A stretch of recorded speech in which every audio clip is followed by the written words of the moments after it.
Nós, a Europa, tem a ver com a Europa, tem a ver consigo. À sexta, uma reflexão sobre a atualidade europeia. Hoje converso com o Marco Teles, gestor do Europe Direct Madeira. Boa tarde, Marco Teles. Boa tarde, Marta. Vamos começar por uma referência ao primeiro debate oficial entre os candidatos à presidência norte-americana, Joe Biden e Donald Trump. Sim, é um tema fora daqui, obviamente, um pouco do nós da Europa, mas tem implicações depois também com o desenvolvimento da Europa.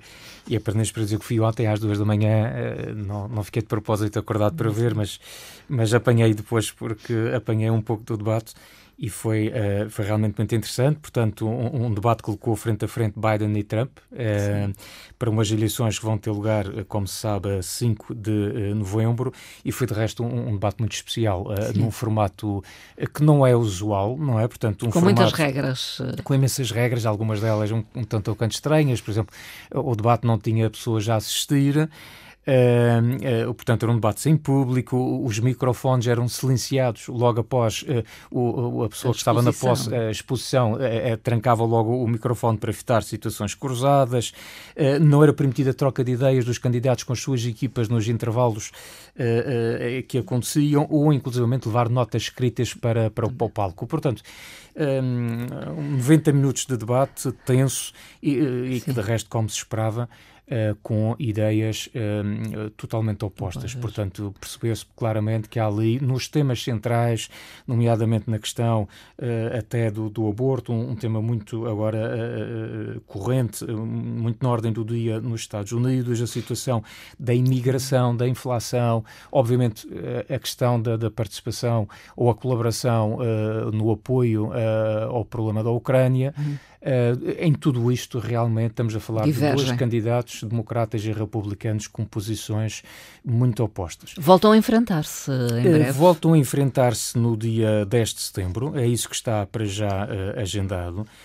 Mas devo dizer que, da leitura geral deste debate, e com muita pena minha, como se sabe, o que nós temos aqui, aliás, é curioso como democratas e republicanos chegam a estas eleições com estes dois candidatos, e eu devo dizer aqui um bocadinho de declaração de interesse, gosto muito de Biden, mas não posso ignorar de facto que são 81 anos. Enfim, Trump também tem 78, mas aparentemente, pelo menos do ponto de vista físico, aparenta uma outra condição.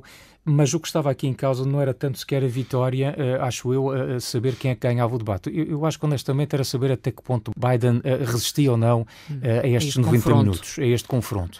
E isso, de facto, ontem não aconteceu. A ideia de que Trump ganhou, digamos, a ideia, pelo aquilo também e das leituras, aquilo que fiz esta manhã e em muitos sites internacionais, é que, de facto, Trump acaba por sair vitorioso deste debate, não por mérito próprio, nem de longe nem de perto, porque Trump honestamente continuou igual a si próprio. A única coisa de positiva que teve foi estar um pouco mais calmo do que aquilo que é habitual. Do lado de Joe Biden, houve efetivamente alguma dificuldade em resistir naqueles 90 minutos e inclusivamente alguns momentos mais tensos em que perdeu o fio à meada do seu raciocínio, e isso deixou de facto os democratas bastante preocupados sobre as reais capacidades de um candidato que, ganhando as eleições, terá 82 anos e que no final do mandato terá 86.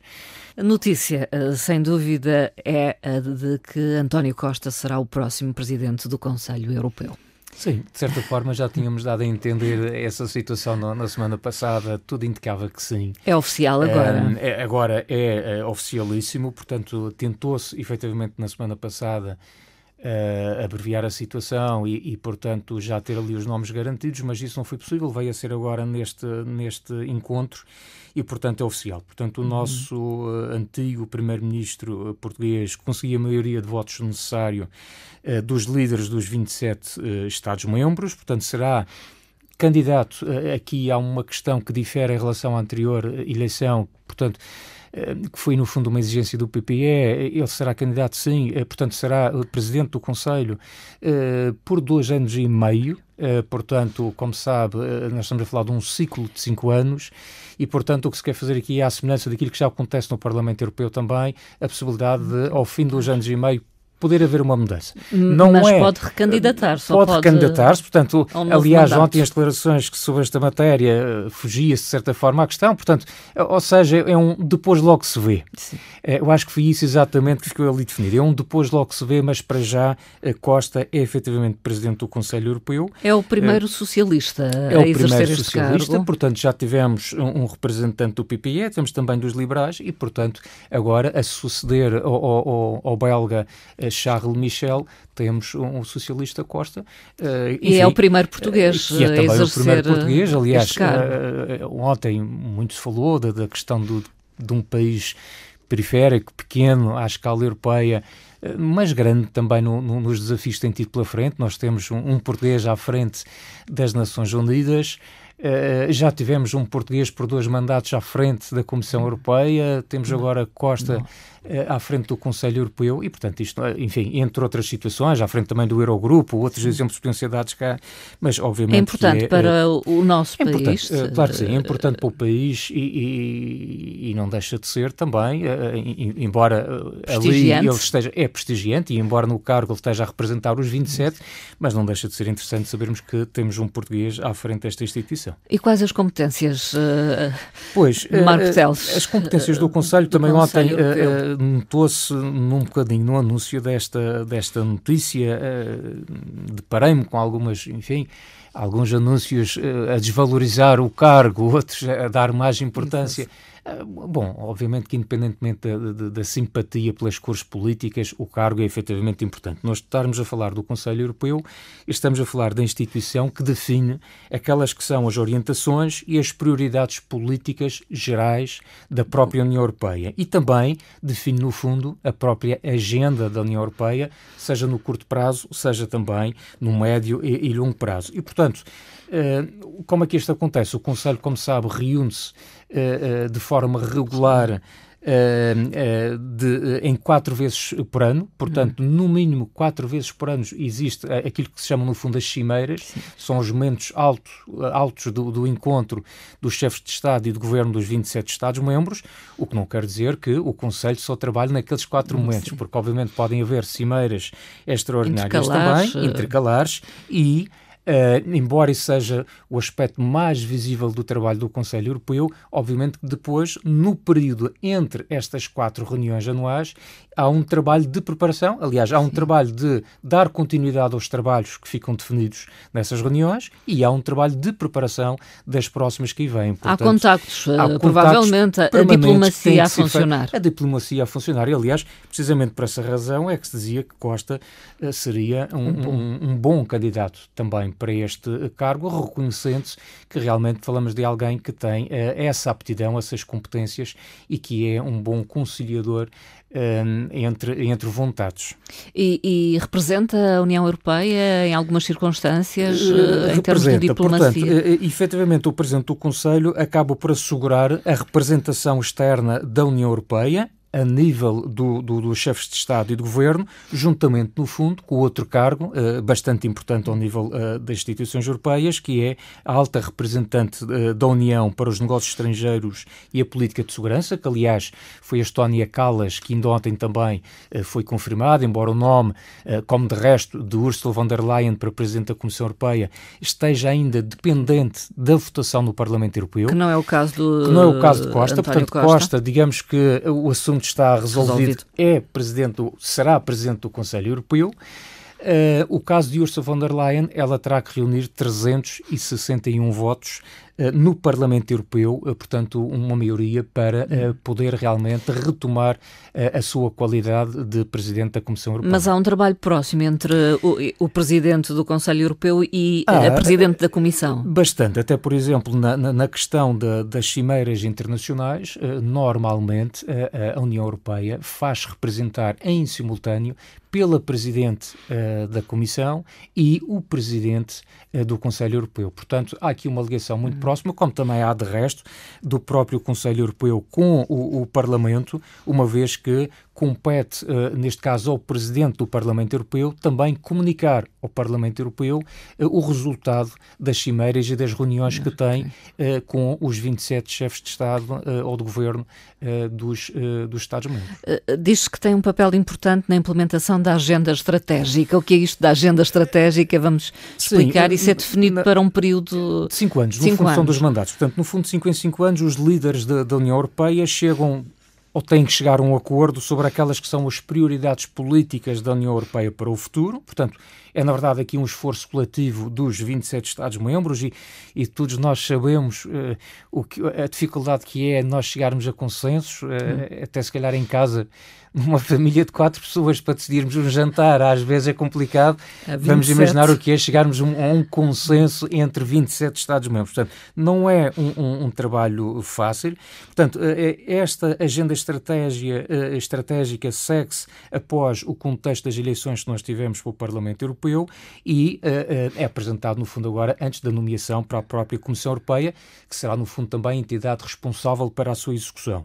E, neste momento, esta agenda estratégica para 2024-2029, muito em função da realidade geopolítica que nós temos neste momento, não só no contexto europeu, mas a nível internacional, ela encontra-se centrada em 3 grandes pilares, que são, portanto, uma Europa livre e democrática, uma Europa forte e segura e, por último, ligado mais à questão também da economia, uma Europa próspera e competitiva, sobretudo aqui competitiva na esfera também internacional, no palco internacional. Portanto, estão definidas as grandes orientações políticas sobre a qual também depois a Comissão Europeia irá trabalhar e apresentar também o seu plano de ação para os próximos 5 anos. Notícia é o facto de as conversações formais sobre a adesão da Ucrânia e da Moldova à União Europeia começarem já na próxima semana, na terça-feira. Sim, portanto, elas tiveram lugar esta semana e, portanto, foi também, digamos que, um momento histórico, além de, através de 2 conferências governamentais consecutivas, em Luxemburgo, com os países candidatos, com a Comissão Europeia, com a presidência rotativa do Conselho, que neste momento é exercida pela Bélgica, e, portanto, é no fundo uma reunião que teve um caráter sobretudo simbólico, mas que, em termos práticos, quer dizer que a Comissão Europeia pode avançar com o processo de análise das legislações nacionais destes 2 países candidatos, sendo que, no fundo, para fazer a analogia ou o enquadramento com o direito ao nível da União Europeia, sendo que pensa-se que este processo venha a ser mais rápido do que o habitual, uma vez que os acordos de comércio livre que já foram celebrados em 2014 com estes 2 países, quer dizer que, do ponto de vista prático, eles já estão alinhados com diversas normas e regulamentos em vigor na União Europeia. Portanto, já há um aproximar da legislação nacional com a legislação europeia e isto, obviamente, pode vir a facilitar esta fase das negociações no futuro. Ainda que seja a Hungria a assumir a presidência rotativa do Conselho da União Europeia proximamente. Ainda que seja a Hungria, portanto, a Marta tocou aqui num aspecto sensível. Como se sabe, o Conselho, não o Conselho Europeu, o Conselho da União Europeia, funciona sobre o sistema das presidências rotativas, portanto, com uma duração de 6 meses. A Bélgica termina agora. A Bélgica tudo fez o que estava ao seu alcance para acelerar o próprio processo de adesão da Ucrânia à União Europeia, mas agora entra a Hungria em jogo. A Hungria é a nova e Orbán será o novo presidente do Conselho da União Europeia. E todos nós sabemos as posições que a Hungria tem tido relativamente ao problema da Ucrânia, o conflito com a Rússia. Não é uma prioridade. Portanto, para eles não tem sido propriamente, poderá não ser uma prioridade, contrariando aquilo que é, no fundo, o sentimento de praticamente todos os Estados-membros. E, portanto, há aqui um grande ponto de interrogação sobre aquilo que poderá vir a ser o empenho de Orbán neste capítulo.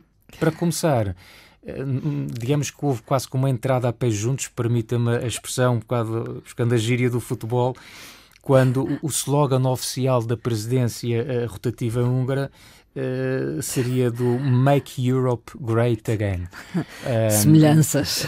Muitas imensas. semelhanças ao outro lado do Atlântico, não é? Portanto, que não só mostra a simpatia pelo candidato Trump às eleições nos Estados Unidos, de que falamos aqui no início do programa, mas que também funciona sobretudo como uma enorme provocação no seio da União Europeia e que, aliás, diversos diplomatas europeus não gostaram propriamente desta ideia e manifestaram de resto algum mal-estar em relação a esta situação. Mas, enfim, vamos aguardar. Tudo é possível, vamos aguardar, mas é com certeza um dossiê a acompanhar. Uma questão que trazemos aqui também e tem a ver com a Rússia, que bloqueou 81 meios de comunicação social europeus, 4 deles são portugueses.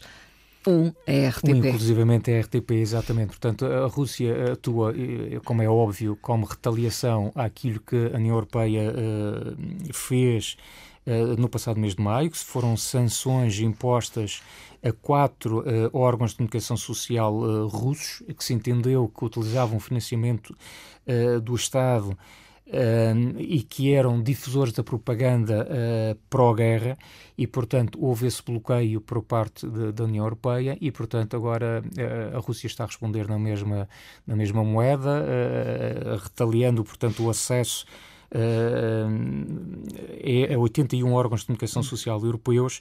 O que é curioso aqui é, por exemplo, o argumento que foi até citado na Embaixada Russa, dizendo que, por exemplo, os meios portugueses cometiam aqui uma infração terrível porque descreviam nos seus relatos, nas suas notícias, falavam de uma guerra na Ucrânia, quando, na verdade, segundo os russos, deviam utilizar a expressão uma operação militar especial. Enfim, obviamente que o próprio governo português já reclamou da situação, como de resto todos os restantes governos europeus, achando que obviamente é um bloqueio a uma ação livre dos órgãos de comunicação social e que não tem qualquer sentido. E ficamos por aqui, Marco Teles. Até uma próxima conversa. Ficamos por cá, portanto aproveito para desejar um bom São Pedro. Acho que é o fim de semana das festividades de São Pedro e até uma próxima então. Obrigada. Obrigado.